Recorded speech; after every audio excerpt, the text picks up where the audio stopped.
Run now. Waitress saved the billionaire 30 seconds before assassination. Chapter 1, 30 Seconds to Catastrophe. Imagine this, you're sitting in the most expensive restaurant in Manhattan, you've got a 4-carat ring in your pocket worth as much as a penthouse in Tribeca, across from you sits the perfect fiancée and her millionaire parents, and suddenly a waitress leans in and whispers in your ear. Run. Right now. They're going to kill you. You have less than 30 seconds. Alexander Mitchell froze with a glass of Dom Perignon vintage 1996 in his hand. The bottle cost as much as a luxury sedan. He'd always known the exact price of everything, it was his gift and his curse. The waitress, a 25-year-old girl with blue-black hair pulled back in a flawless bun, was trembling so hard she almost dropped her order pad. She was pale as death. Service exit behind the kitchen. Now, she whispered before disappearing among the other servers. Alexander slowly turned his head. Through the massive window he saw 3 large men in black jackets entering the lobby. They moved in sync, like special ops, searching for someone specific. Him.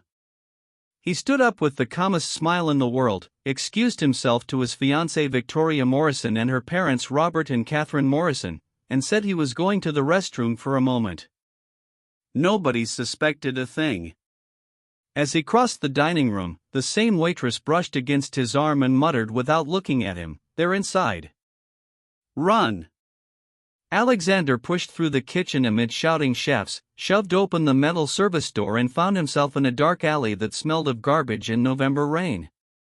He'd just fled from the perfect dinner, from his fiancée, from the ring, from his entire planned future, but most importantly, he was running from 3 armed men.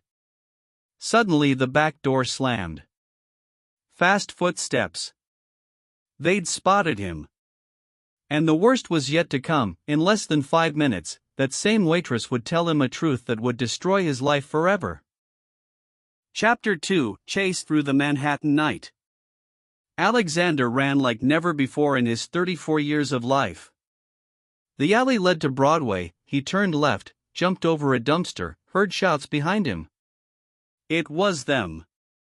On the parallel street he saw a taxi waiting. He dove inside. JFK Airport, fast, he yelled at the driver. The car peeled out just as 3 men burst onto the intersection. One raised a gun. The driver floored it. For 20 eternal minutes they zigzagged through Manhattan until they lost the trail. Alexander pulled out a thick wad of hundreds and handed it to the driver, asking to be dropped at a small hotel in Queens. He went up to the room, locked the chain and finally breathed. Then someone knocked on the door. His heart nearly stopped. He cracked the door open with the chain still on. It was her. The waitress. Her uniform was stained with wine and tears filled her eyes. "We need to talk." "Right now," said Karen Stevens. "What I'm about to tell you is far worse than 3 hitmen." Chapter 3, The Price of Being the American Elon Musk. Karen closed the door and started without preamble. "4 years ago your company Neuroflow acquired the firm where my brother Michael worked. You laid off 1,147 people in 1 week to optimize costs. My brother was 48 years old, had a mortgage, 2 kids. 8 months later he hanged himself in the garage. He left a note, 'I'm worthless now.'" Alexander felt the ground opening beneath his feet. "You signed those layoffs, Alexander. You and 5 other suicides nobody connected. James Rodriguez, Robert Hayes, and Robert Harrison, all names that to you were just rows in Excel." Karen pulled out a folder with photos and suicide notes. Today was the anniversary of Michael's death. That group, Analog Resistance, planned to kill you in the restaurant as revenge. I couldn't allow another death. Not even yours. Alexander collapsed onto the bed. For the first time in his life, he didn't know what to say. And then Karen added the phrase that changed everything. "It's not over yet. Tomorrow they'll publish the full list of those responsible. Your name is first, and mine too, for betraying them." Chapter 4: Victoria's Choice. The next morning Victoria got a call from her father. "Sweetheart, that man is a monster. The press is already tearing him apart. Choose him or your family." The headlines were brutal. The American Elon Musk caused 11 suicides, the AI king destroying lives. Victoria went to the hotel where Alexander was hiding. She found him destroyed, unshaven, staring at the wall. "My parents gave me an ultimatum: either I leave you and come home with a $500 million inheritance, or they disown me forever." Alexander looked into her eyes. "Go, Victoria. I don't deserve you. I've already destroyed enough lives." She was silent for 10 eternal seconds. Then she took off the Cartier watch her father had given her and placed it on the table. "I'm staying with you. But on one condition: you'll look into the eyes of every family you destroyed. And you'll fix everything. Everything." In that moment Alexander understood he'd just lost $500 million, and gained something far more valuable. But David Harrison, leader of Analog Resistance and son of one of the suicide victims, had just decided he wouldn't let Mitchell redeem himself so easily. Not without paying the exact price for his crimes. Chapter 5: Face to Face with Ghosts. For the next 3 months Alexander personally visited every affected family. Michael's widow, Sarah Stevens, spit in his face the first time. "May God forgive you, because I never will," she screamed, slamming the door. He paid for James Rodriguez's son's entire college education.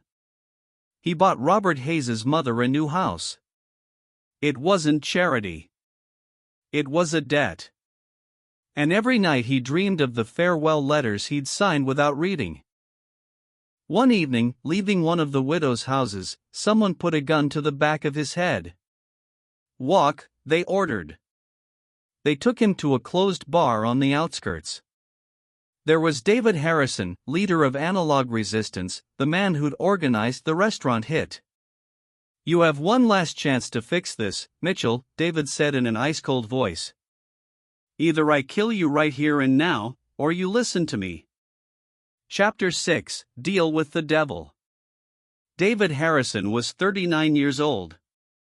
His father, Robert Harrison, had been one of those laid off. He'd also killed himself. "You took the only thing I had," David said. "Now it's your turn to pay." Alexander, without bodyguards, without fear anymore, replied, "Kill me if you want. I came alone. But first let me create the Second Chance Fund with $300 million of my own money. I'll help all the families. Including yours." David stared at him for a long time. Then lowered his weapon. 1 year, Mitchell. You've got 1 year to prove you're not the same bastard anymore. If you fail, the next bullet is for you and for the traitor Karen." The threats stopped. But the clock was already ticking. The year of forgiveness. The first 3 months were hell. David showed up every week unannounced, at the office, at the supermarket, once at the gym. Always the same question: "How many families did you visit today?" Alexander hired 19 of those laid off. He created an AI training program for people over 45. He paid for therapy sessions for all affected. After 6 months, Sarah Stevens, Michael's widow, agreed to have coffee. She said nothing. Just looked at him for 5 minutes in silence. Finally she whispered, "My oldest son asks why Daddy couldn't hold on a little longer. What do I tell him?" Alexander had no answer. After 9 months, David started coming with ideas instead of threats. "What if we expand the fund to other companies doing the same thing?" Karen joined as coordinator. Victoria managed the college scholarships. When exactly 1 year had passed, David showed up at the Neuroflow office. He brought a box. Inside was the gun he'd planned to kill him with. "I melted it down yesterday," he said. "Don't need it anymore."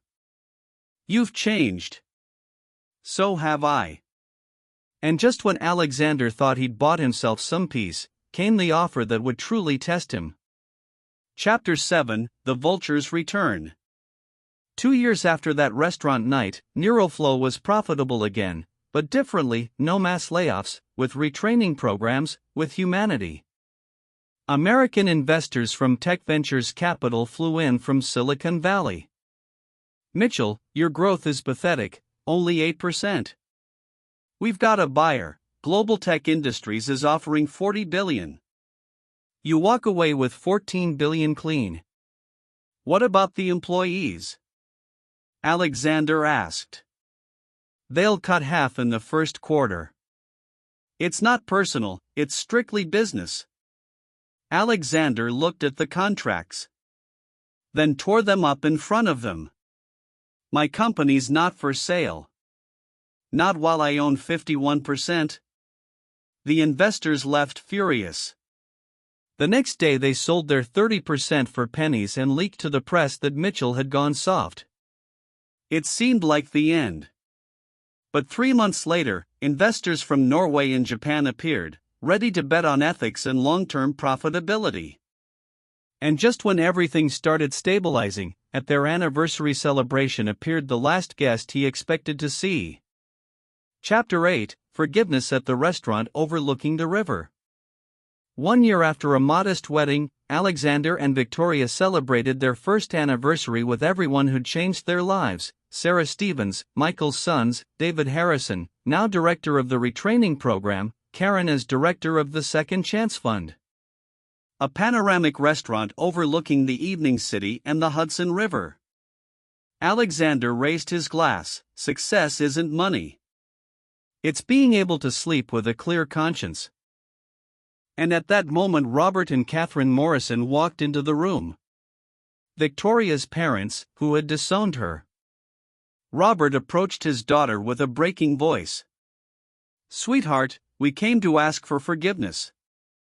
We thought money and status were everything, but last Thanksgiving the table felt empty without you and the grandchildren we still hope for." Catherine hugged her daughter. Tears streamed down her face. "And we're donating $100 million to the Second Chance Fund," Robert added. "We were wrong about you. And about him." The embrace between parents and daughter made the entire restaurant cry. It seemed like the perfect happy ending. But 2 weeks later came an email that changed everything. Chapter 9: $80 billion. 3 years after that restaurant night, Alexander opened an email. Sender: Silicon Valley Ventures, the world's largest fund. "Mr. Mitchell, we want to buy Neuroflow and your ethical model for $80 billion. Condition: global scaling. Fast. Aggressive. Tough decisions that will save jobs, but also destroy others. You can help millions worldwide, or stay in your safe zone helping thousands. What do you choose?" Alexander read the email with Victoria 7 months pregnant beside him. On the nightstand, a photo of David Harrison. In her belly, their future son who would be named David. He closed the laptop. Stared at the blinking cursor in the empty reply. Chapter 10: The Ending You Decide. Some endings aren't written by the author. You write them. Alexander Mitchell started as a predator for whom people were numbers. Then he became a man who saw the pain he'd caused and dedicated his life to fixing it. And now he has to choose again. Stay clean and small, helping thousands. Or get his hands dirty again trying to save millions. What would David Harrison have done in his place? What would you do? Sometimes the second chance is simply being a little better today than yesterday. And that's already victory.